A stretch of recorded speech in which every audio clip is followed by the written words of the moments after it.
Hello, welcome back. Are you ready for a listening practice about parenting? I'm quite excited to be talking about this. It's not my first time, so there are other videos here where I talk about parenting. What is parenting? Is the act of being a parent, so a mum or a dad or both or either. So yes, and this video will be about me sharing some of my views on parenting, on today's parenting, helping you understand vocabulary, get to know more structures and things like that. So it's going to be a very real listening practice, which is something I love to do and I have been doing for 10 years, over 10 years here on YouTube. Anyway, I am a mum. I've got two children. It is the same. You can say children or kids. It's the same thing. I've got two. In this kind of context, it's the same thing. Oh, and just as a side note, when your children grow up, you still call them children. Did you know that? I know, it's really weird, but you still call them children in English, and you can call them adult children. But just to say they are your children, that's the name that we use. That's the word we use. So I've got two children.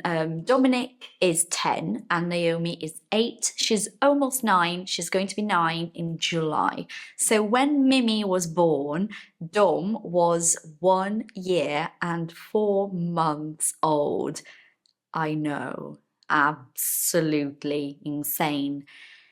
It was really hectic, busy, unpredictable, crazy at times, but it was planned. So my husband and I wanted to have two children. And since Dom is the same as in this particular structure, using since and using because it's very similar in meaning, okay? Since Dom was a very demanding sort of baby and toddler, demanding, he wanted things all the time. He was a baby who cried a lot. We were very tired. It was almost like we had this conversation where we decided to then get pregnant again, because if we didn't, we were afraid, we feared, using it as a verb, that we would never do it anymore because it was so difficult with Dom that waiting for him to grow up and for things to calm down, to then go back to square one, to the very beginning. Square one is what we call something that goes to the beginning again, back to square one. Imagine a board game like Monopoly. You've got all the squares, don't you? If you go back to square one, you go back to the beginning. So we were like, my goodness, imagine Dom grows up and things are easier. And then we go back to square one. This is going to be too much. So we decided there and then is an expression meaning at that time to get pregnant again and just go with it because we wanted two kids. So then Mimi came along and she was a very peaceful baby. So she was the opposite to Dominic in terms of how demanding she was. She was a dream baby, if you like. And that was it. So nowadays, Dom is 10, Mimi's 8, almost 9, and we live in Brazil. So my children were born and raised in Brazil. That's what we say when you are born somewhere and you stay there as you're growing up. So you're born and raised in Brazil. You're born and raised in Italy. You're born and raised in the Ukraine. So it's where you're born and where you grow up. My children were born and raised in Brazil. And what I see around me now that my kids are growing up, with parenting, I find at times slightly concerning. Concerning is the same as worrying in the sense that it makes me worried. It makes me concerned. I keep thinking about it, wondering, my goodness, I'm not sure this is good. I'm going to give you a couple of examples for you to see what I mean. So, first of all, there's this protection with children in Brazil, and it's a very cultural thing. If you're Brazilian watching this now, you know what I mean. If you're not Brazilian, you're probably thinking, what? This is crazy. Yeah. So kids are seen in a Brazilian middle class society as like super precious. So they need to be extra protected. And generally speaking, they need to be able to do what they want to do, and they need to get what they want to get, whether that is a material thing like a present or, a figurative thing like attention. And that's all okay because, that's a cultural thing. And given the fact that, I love this structure, listen, given the fact that, considering that, I lived in England for 12 years and I was 15 when I moved. So although I had been born and raised in Brazil, I was still quite young when I moved there. So I could absorb the culture.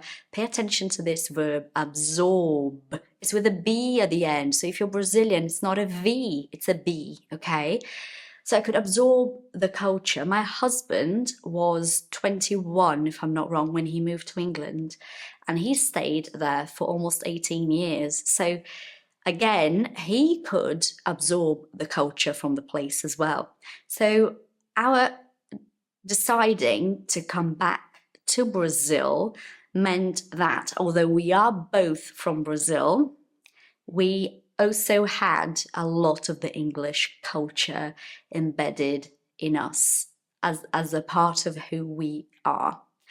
So the way we have been raising our children is quite different to your standard, what you expect, what most people do, to your standard Brazilian way. When I tell you that I feel children in Brazil are overly protected, what I mean to say is, as an example, it's raining and it's a bit cold. I live in the south of Brazil, so the weather here can get quite cold in winter.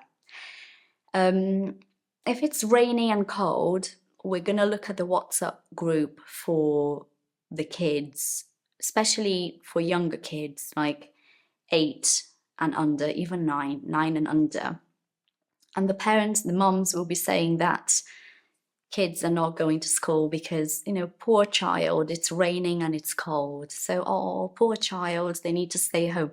And this is absolutely insane for an English person. I'm not an English person, but as I said, having lived in England for a long time, I understand that's how they see things. Because it's always raining and it's always freezing. So you're not going to send your kids to school because it's cold. I mean, they're never going to go to school. Whereas here, so as an opposite point of view, because I mentioned England, yeah, whereas here, now it's the opposite side of my argument in Brazil, advanced grammar, really nice. It's completely the opposite. So this is really, for us, really crazy. So my husband and I, we are not going to keep our children at home because it's raining and it's a bit cold, because we just think, why? It doesn't make sense to us. Now, another example. So this is me talking about parents being like overprotective of children. This example, this new one, however, it's more about trying to make up for something. To make up for something, meaning my impression is that parents feel there's something lacking. Lacking is when something is not there, it's missing. There's something lacking, and because they want to fill that gap, they will then overdo things. Do more than they should. As a very clear example, kid has a test at school, and if they get, this is a real story, I'm not making any of this up, I'm not making it up. I'm not inventing. It's the same. To make it up, to invent, I'm not making it up. This is real stuff. If the child then gets, so from 1 to 10 in a test, if they score 8 or more, 8 plus, they get a present. And to me, this makes absolutely no sense whatsoever, because hold on, are you not a child who attends school and is learning, and it's therefore your job to be able to do your test and get a decent score? Decent, good enough, decent, a great word. So why am I, as a mum, it doesn't make sense for me to then reward you, to give you something back, like, you know, a trophy, a present, a prize, to reward you for doing what you're supposed to do in the first place.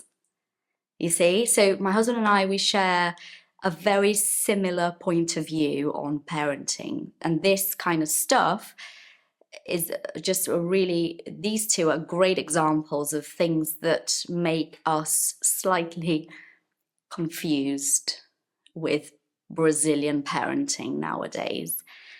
And this is just an example, but then this goes way further. Then we're talking about the tooth fairy leaving a child 200 Brazilian reals because they lost a tooth.